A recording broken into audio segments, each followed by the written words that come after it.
भारत माता की, भारत माता की, नौ दुर्गा मैया की, माँ कात्यायनी की, गंगा मैया की, यमुना मैया की, टपकेश्वर महादेव की,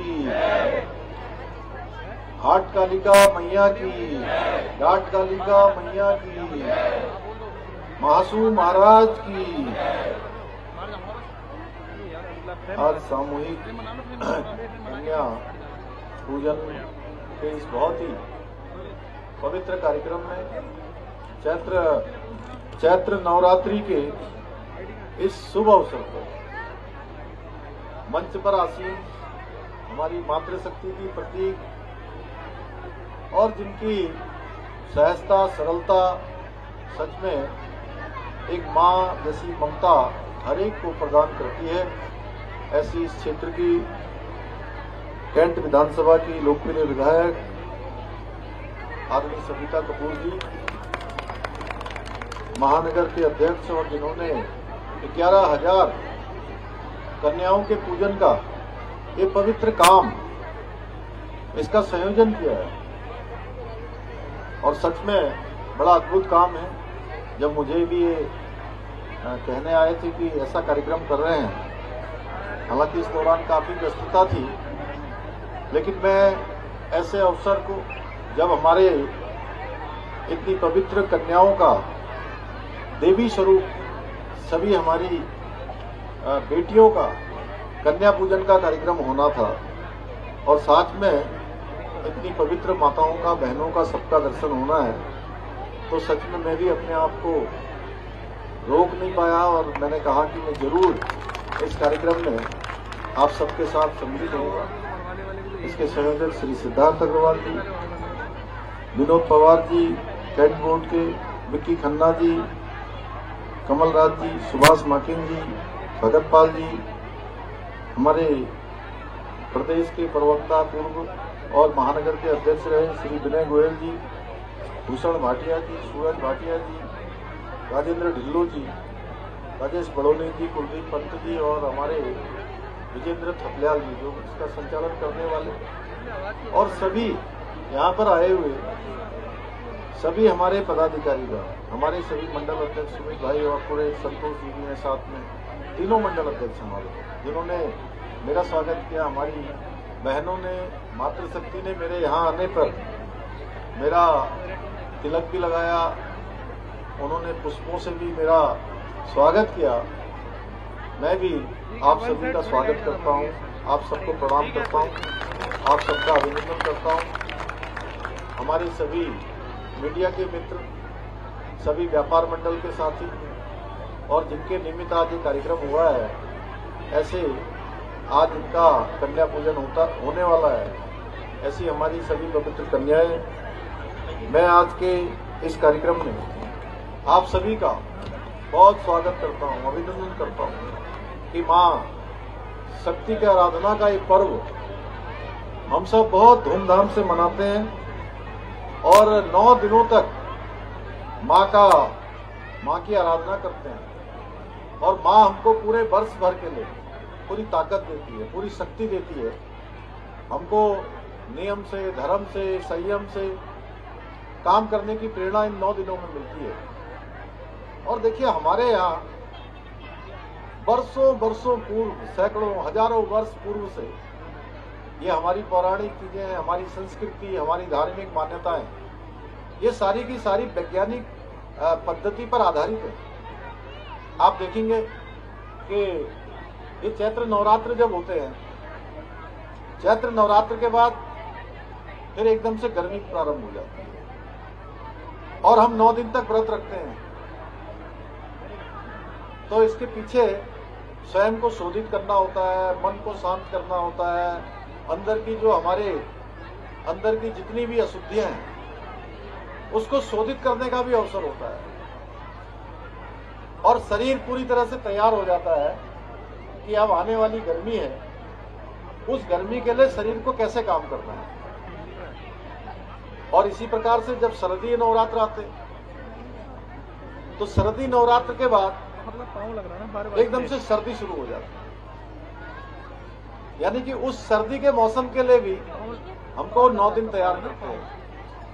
ऊपर से माँ का आशीर्वाद हो जाता है, हमारा मन मस्तिष्क भी बन जाता है, शरीर भी तैयार हो जाता है, हमारे विचार भी बन जाते हैं। हर दृष्टि से हम एक प्रकार से आगे के कामों के लिए तैयार हो जाते हैं।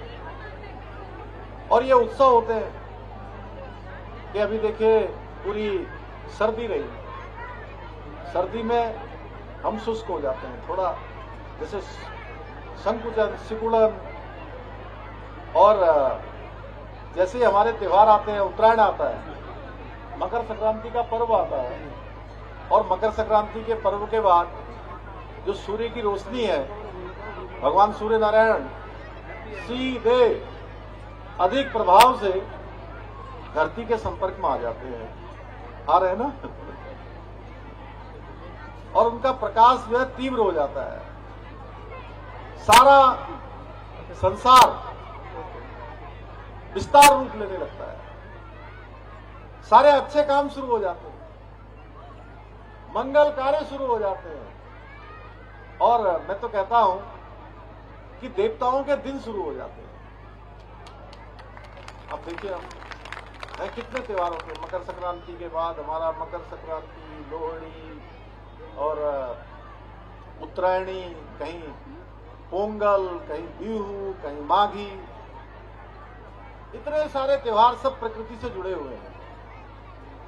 तो ये हमारी पद्धति जो है, हमारे पूर्वजों ने ऐसे ही नहीं बनाई थी। आज भी जो पंचांग है, कई सैकड़ों वर्ष पहले बनाए हुए पंचांग, अभी मैं देख रहा था 23 जनवरी के दिन,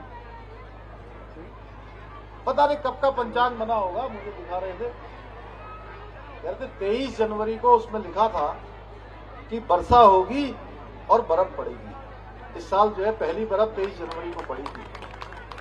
हमारे शास्त्र, हमारे पुराण, हमारे पंचांग, हमारे ऋषि मुनि, हमारे पूर्वज हमारे लिए पहले ही स्वस्थ जीवन की सारी व्यवस्थाएं करके गए और वैज्ञानिक रीति से करके गए। तो भाइयों बहनों, मैं आप सभी को चैत्र नवरात्र की भी बहुत शुभकामनाएं देता हूं और मां भगवती से प्रार्थना करता हूं कि उनका आशीर्वाद हम सब पर बना रहे, हमारे पूरे प्रदेश पर बना रहे, देश पर बना रहे। और ये पर्व केवल आस्था का ही नहीं बल्कि श्रद्धा का है, भक्ति और संस्कार, इसका उपासना का भी ये महापर्व है। और ऐसे पावन अवसर पर ऐसे पूजन के कार्यक्रमों में सम्मिलित होना, 11,000 कन्याओं के सामूहिक पूजन में शामिल होना, सच में कोई भी करवाए, ये हम सबके लिए सौभाग्य का विषय है। और जो इस प्रकार के कार्यक्रम होते हैं, मुझे तो आज संयोग से कभी बाहर जाने का भी कार्यक्रम, मैं सोच रहा था, पता नहीं भाटिया जी हंस रहे हैं, ये भाटिया जी मेरे समय में मंडल अध्यक्ष होते हैं, जो कि युवा मोर्चा करते हैं, कौन से संघर्ष करते हैं, बहुत साल हो गए ना भाटिया, आपने लाइसेंस भी बनवाए थे।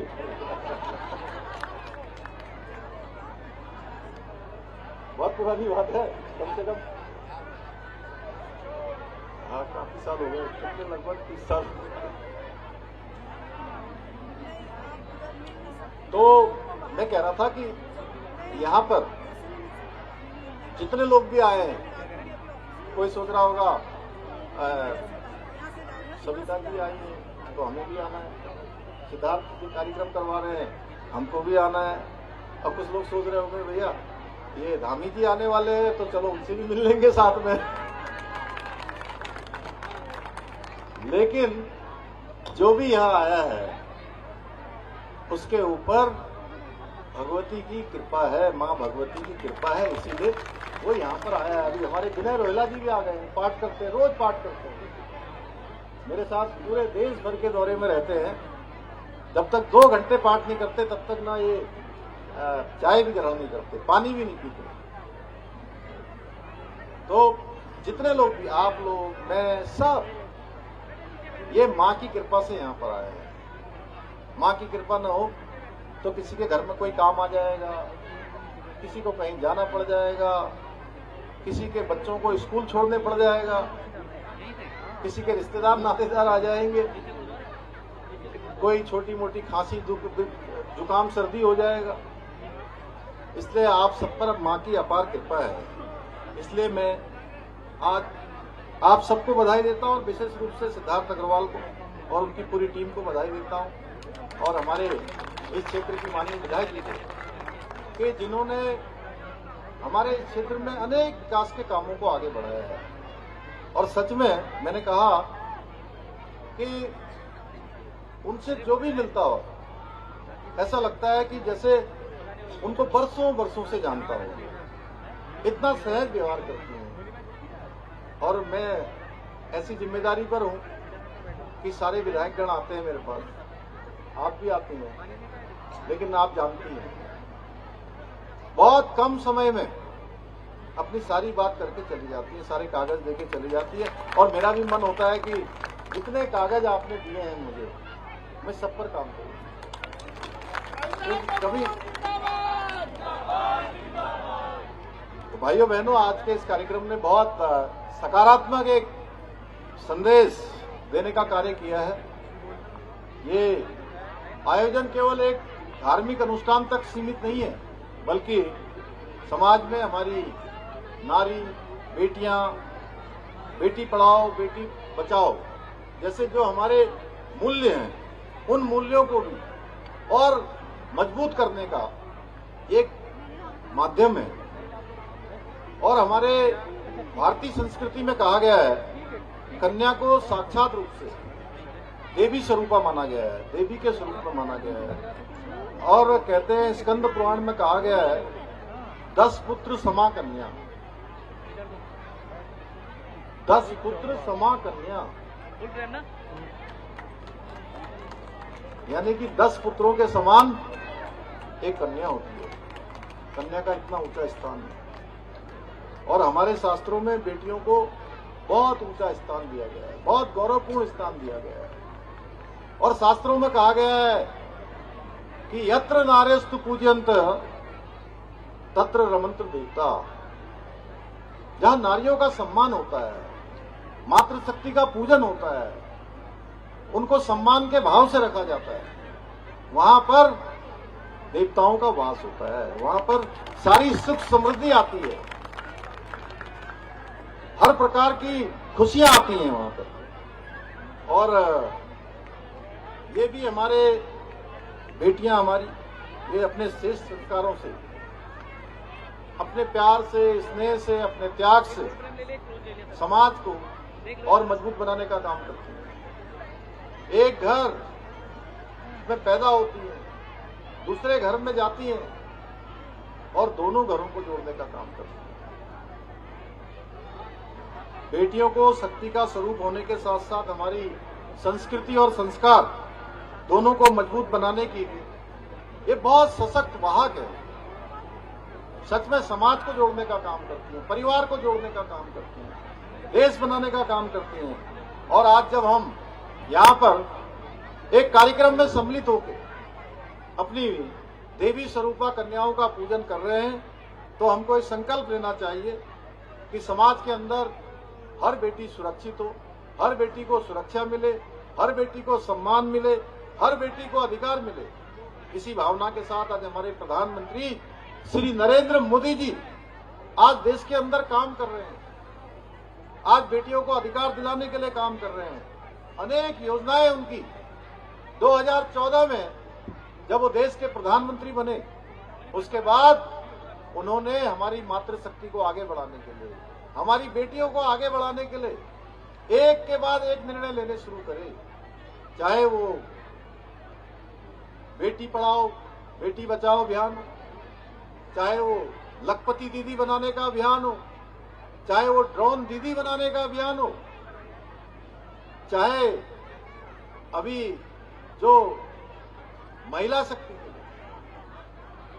शक्ति को समर्पित हमारा जो महिलाओं के लिए संसद में अधिनियम बनाना हो, जिसमें 33% महिलाओं को आने वाले समय में आरक्षण मिलने वाला है। या अभी आप लोग एक कार्यक्रम में और सम्मिलित हुए होंगे। हमारी बेटियों को जो सर्वाइकल कैंसर होता है, उस कैंसर का टीका अभियान प्रारंभ करना हो। एक के बाद एक योजनाएं उन्होंने शुरू करी है और हमारी बेटी अपने सपनों को पूरा कर सके, उसके लिए उन्होंने हर एक काम आगे बढ़ाया है। चाहे वो शिक्षा के क्षेत्र में छात्रवृत्ति देनी हो, हमने भी जो राज्य के अंदर काम शुरू किए हैं, चाहे वो कक्षा 9 में प्रवेश करने पर बेटियों को साइकिल देना हो। हालांकि कम लोगों को पता होगा कि 9वीं कक्षा में प्रवेश करते ही हमने प्रावधान किया है कि बेटियों को साइकिल उपलब्ध कराई जाए। और 12वीं कक्षा जब वो पास कर लेती हैं, 12वीं कक्षा पास कर लेती हैं, तो 51,000 रुपए की प्रोत्साहन राशि देनी हो, या फिर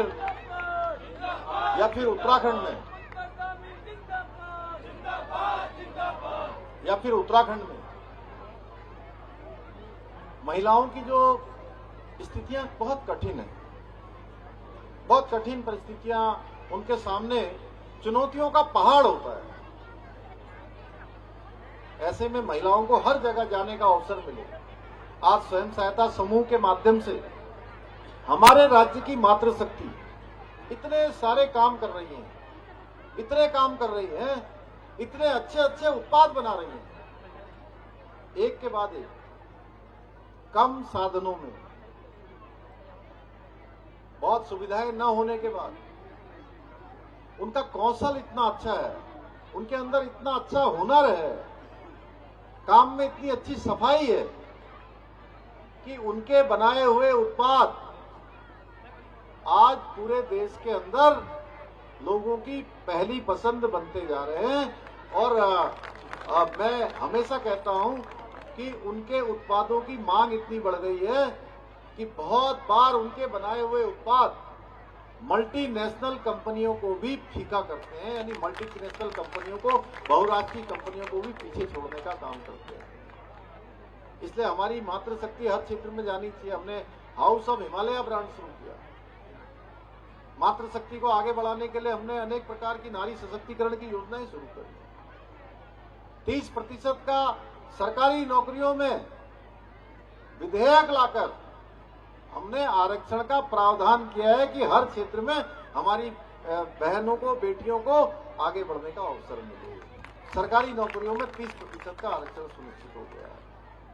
कोई भी हम योजना बनाते हैं तो महिलाओं को पहली प्राथमिकता होती है, और विशेष रूप से ये प्राथमिकता हम हमारे प्रधानमंत्री जी की प्रेरणा से इसलिए उत्तराखंड में करते हैं कि मैं किसी कार्यक्रम में जाता हूं तो आप लोग ये सोचिए कि आप लोगों के लिए नहीं कह रहा हूं, लेकिन जहां मैं जाता हूं मुझे कम से कम 70 और 30% का रेशियो दिखाई देता है। यानी 70% हमारी बहनें होती हैं, हमारी बेटियां होती हैं, और उनका इतना स्नेह और इतना सम्मान और उनका इतना आशीर्वाद मिलता है। मुझे लगता है कि हम जितना कर पाएंगे वो भी कम होगा। इसीलिए हमने सबसे पहले उत्तराखंड राज्य हिंदुस्तान का ऐसा राज्य बनाया है जहां महिला सशक्तिकरण भी है, महिला सुरक्षा भी है, समान नागरिक संहिता का कानून जो हमारी 50% आबादी है उसके लिए 100% का कानून कहीं बना है, तो उत्तराखंड राज्य में बना है। हमारी महिलाओं को 100% की सुरक्षा देने का काम कर रहा है। इसके साथ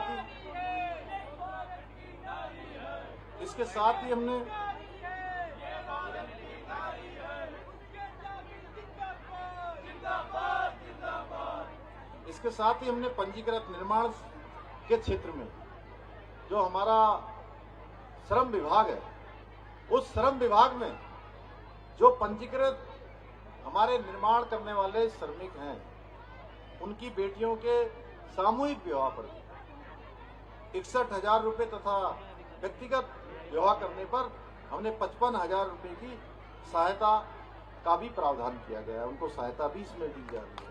आज अनुसूचित जाति, जनजाति एवं आर्थिक रूप से कमजोर वर्ग के परिवारों को भी विवाह में सहायता के रूप में 50,000 रुपये का अनुदान प्रदान किया जा रहा है।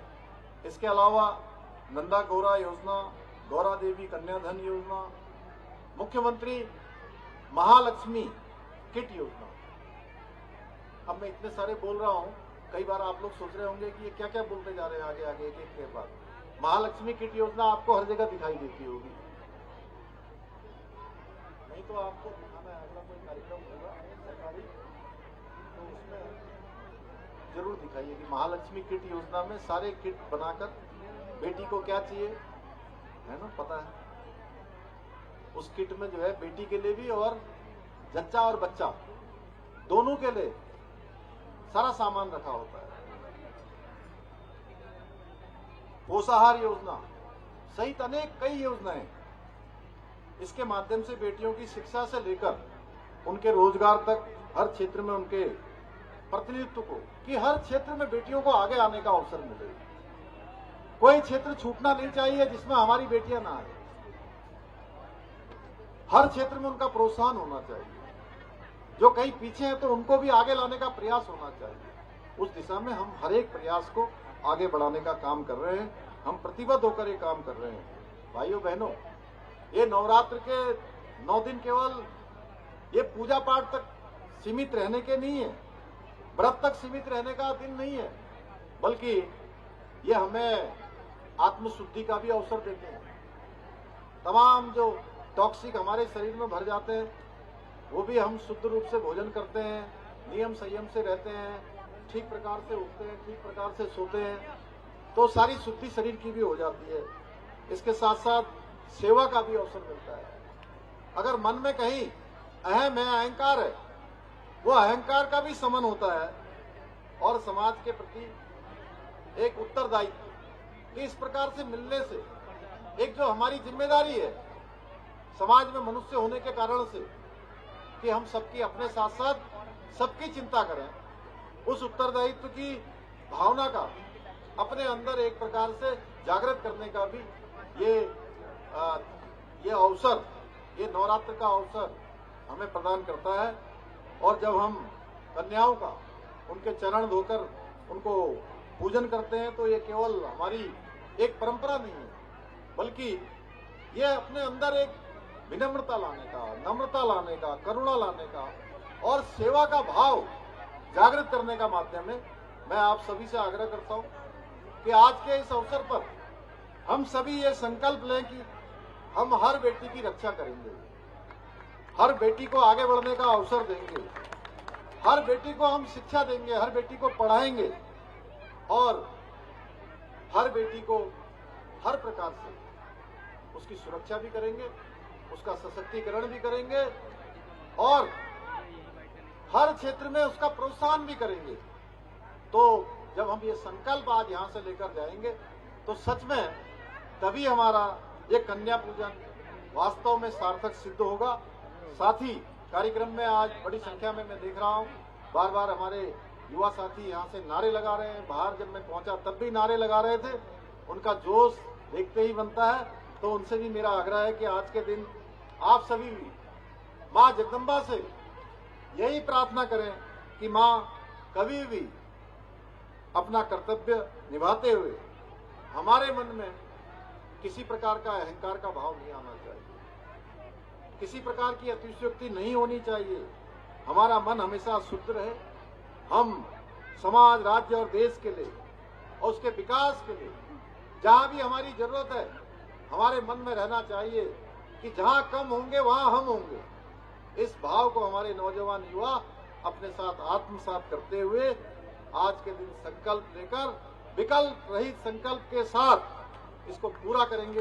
इन्हीं शब्दों के साथ मैं आप सबको एक बार फिर से शुभकामनाएं देते हुए सबको चैत्र नवरात्र की बधाई देते हुए और हमारे सभी कार्यकर्ता जो भी यहाँ पर लगे हैं, हमारे पार्षदगण हैं, हमारे सभी पदाधिकारी हैं, मैं उनका भी जिन्होंने इस लक्ष्य को प्राप्त करने में अपना योगदान दिया है, उन सभी को मैं बधाई देता हूं। और यहाँ पर चिकित्सालय का उच्चीकरण भी किया है। आप सबकी मांग पर माननीय विधायक जी ने उसकी मांग करी थी और भी बहुत सारे बात है, मैं आज उसको मैंने बोला नहीं, क्योंकि आज ये धार्मिक कार्य था तो मुझे लगा कि केवल मुझे अपनी बेटियों से संबंधित, अपनी नारी से संबंधित और जो कुछ काम इस दिशा में हुए हैं, जो प्रधानमंत्री श्री मोदी जी के नेतृत्व में, उनकी प्रेरणा से उत्तराखंड में हो रहे हैं, उन सभी को मैंने रखा है। इसके अतिरिक्त बहुत सारे काम किए, जैसा अभी आप बता रहे थे, अभी इसी कैंट क्षेत्र में हम लोगों ने यहाँ पर एक बड़ा कम्युनिटी हॉल बना दिया। आप सब लोग उसमें गए होंगे, देखा होगा। यहाँ इतना बड़ा ओवर ब्रिज बन गया, यहाँ से लेकर पौंटा बन गया, अब बन गया मैं कह रहा हूँ। और यहाँ से पौंटा कब पहुँच जाएंगे, पौंटा से कब जो है जगाधरी पहुँच जाएंगे, आपको पता ही नहीं लगने वाला चंडीगढ़ कब पहुँच जाएंगे। और आने वाले टाइम में बहुत जल्दी हमारे प्रधानमंत्री जी देहरादून आकर, देहरादून वासियों के लिए, उत्तराखंड वासियों के लिए और पूरे देशवासियों के लिए, जो देहरादून आते हैं, उत्तराखंड आते हैं, हमारा दिल्ली देहरादून जो हमारा एक्सप्रेस वे है, वो एक्सप्रेस जनता को समर्पित करने वाले हैं। तो ऐसे बहुत सारे काम हो रहे हैं।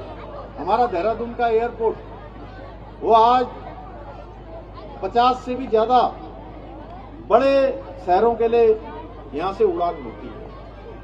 आने वाले समय में हम उसको इंटरनेशनल बनाने जा रहे हैं। तमाम ट्रेनें आज देखिए, वंदे भारत ट्रेनें यहाँ से चल रही हैं, दिल्ली के लिए चल रही है, लखनऊ के लिए चल रही है। आने वाले समय में हर्रावाला रेलवे स्टेशन को हम लोग उसको भी विस्तार रूप देने वाले हैं।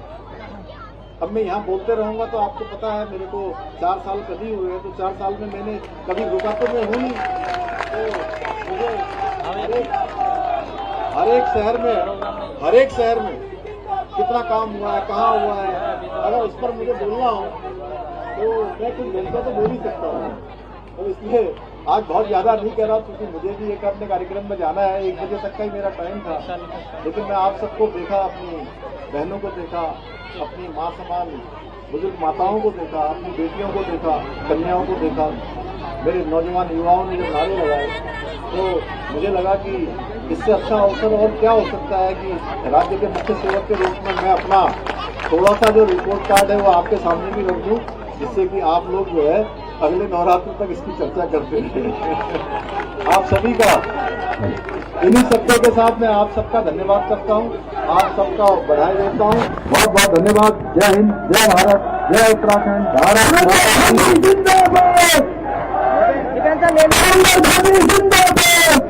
भाई।